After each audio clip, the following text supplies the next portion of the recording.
আমাদের অনেকের ঘরে অনেক পুরনো দিনের সাদা কালো ছবি থাকতে পারে। আপনি চাইলে কিন্তু সেই সাদা কালো ছবিকে এক ক্লিকেই রঙিন ছবিতে রূপান্তরিত করে নিতে পারেন, তা আপনার মোবাইলটি দিয়ে। কিভাবে ঠিক করবেন চলুন আজকে দেখিয়ে দিচ্ছি।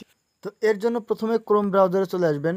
ক্রোম ব্রাউজারে এসে এখান থেকে সার্চ করবেন PALETTE.FM, এটা লিখে সার্চ করবেন।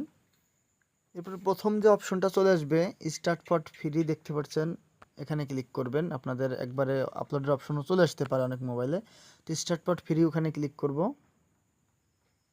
ওকে, এখান থেকে দেখুন যে আপলোড নিউ ইমেজ, এখান থেকে সাদা কালো ছবিটা আপলোড করার কথা বলতেছে, আমরা ওখানে ক্লিক করব।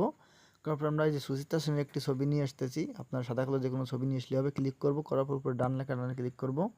এরপরে একটু ওয়েট করতে হবে, দেখুন এই যে হচ্ছে, আমাদের ছবিটি ক্রিয়েট হচ্ছে। দেখুন সাথে সাথেই কিন্তু ছবিটি রঙিন হয়ে গেছে। এভাবে যে কোনো সাদা কালো ছবিকে আপনি রঙিন ছবিতে রূপান্তরিত করে নিতে পারবেন। নিচে দেখুন ডাউনলোডের অপশন রয়েছে, ওখানে যদি ক্লিক করে ডাউনলোড, এরপরে সেভ করার অপশন, দেখুন সেভ হয়ে গেছে। অনেক সময় পারমিশন চাইতে পারে, জাস্ট আলাদা দিলেই সেভ হয়ে যাবে গ্যালারিতে।